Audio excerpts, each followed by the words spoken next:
YouTube. Taras, what do you say? So it's Carl Twizzle here, Tarot Reader Psychic Medium, 15, 16 years. I just made a very big video on Facebook Live. I had made some videos and then I deleted them because I was like, this is not right. It didn't feel, it's got to feel right. In general, I think posting and creating whatever, to put out there, and even in my spiritual work or life in general, you need to follow your spirit, your soul, your heart. If it don't feel right, don't do it, Not for numbers, not for money, not for algorithm, not for nothing. Don't sell your soul out. So there's that. I had a session with somebody yesterday, a 2-hour session, doing healing work, and here in person, booked out a massage space so that I could do that energy work. Anyway, it was very intense. And, when I'm in that space and when I'm working, with people in general, the connection that a psychic touches is the part of God that has maybe access to all knowingness, and it is bigger than us. I trained in spiritualist churches all around London. I demonstrated and I studied at colleges with people who had worked for many, many years in the realm of mediumship, spirit communication. So, the point of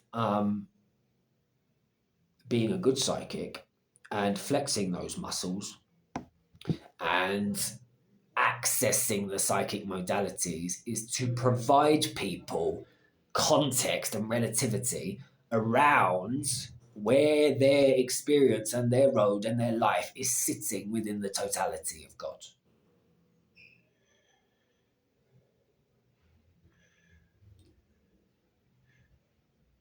You can touch the past, you can touch the present, you can touch the future, you can touch all different areas of how they're thinking, how they're feeling, what's going on in their objective reality.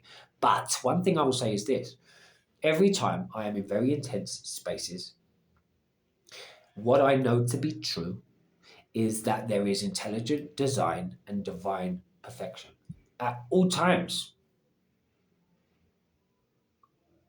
So you start to see the puzzle pieces. You see the godliness in why somebody's experiencing what they're experiencing. Listen, it doesn't bypass what they're feeling. You need to feel it. That training in spiritualist churches, when you're dealing with people that are having like intense grief, they got to feel it. That's part of it too. So, my cousin just passed away. And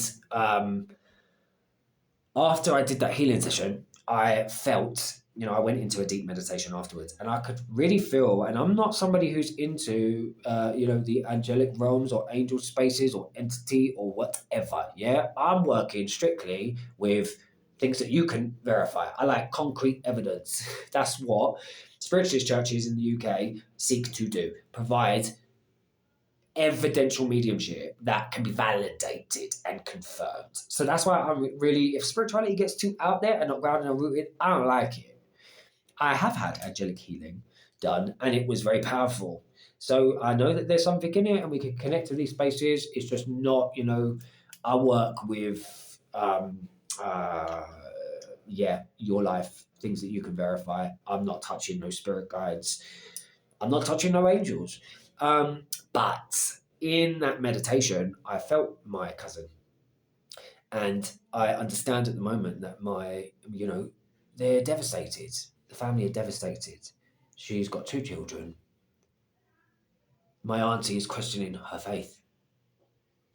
Angelic energy to me is trust and faith and belief. I felt my cousin and my grandmother as well, but I felt my cousin and I felt her passing and I felt the energy of miracle around her. There were people praying for her. Once again, we don't always understand the divine perfection, the intelligent design, why somebody goes when they go. But after years and years and years and years and years and years of working, I know that people go when they're meant to go. They always say that it was my time. Because God is working in the way that God needs to work. And that's true of any painful experience that you are experiencing. It doesn't mean that God ain't working. God knows.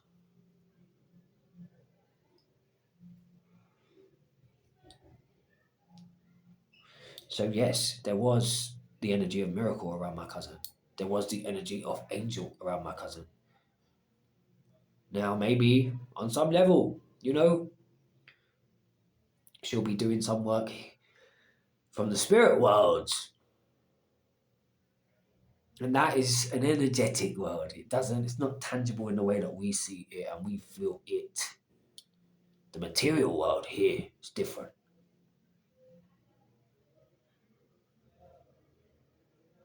But it was a very intense angelic experience and the energy of miracle.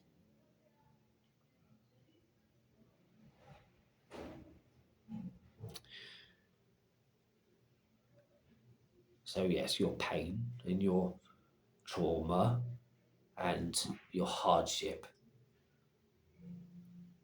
Maybe there's divine perfection, maybe there's godliness in it.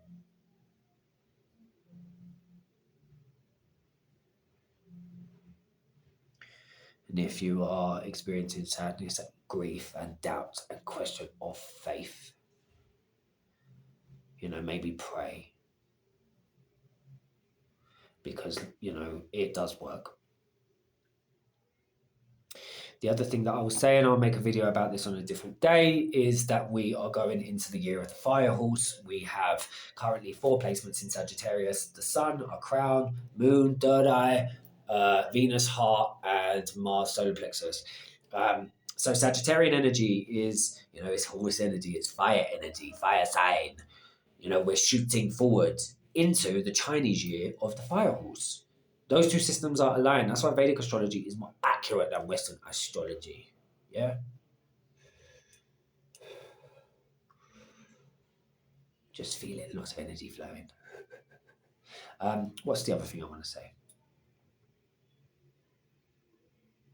We're coming out of the year of the snake, which is all about healing, transformation, medicine, quite a difficult energy. So if you've had a very challenging 2025, collectively, it's not been great. So, we've had a lot of, things that have been hidden down at a deep base foundational level because of Saturn in Pisces come up and out to be released so that we can move forward, charging full steam ahead with the fire horse energy. I'm going to make another video on that for the new year, okay? That is it. It's all I'm going to say. Like I will always say, all is good, all is God, all is love. If you want to work with me, carltreslove.com. If you want to give for these videos, PayPal at carltreslove. Until we connect again soon in a wonderful, beautiful bit.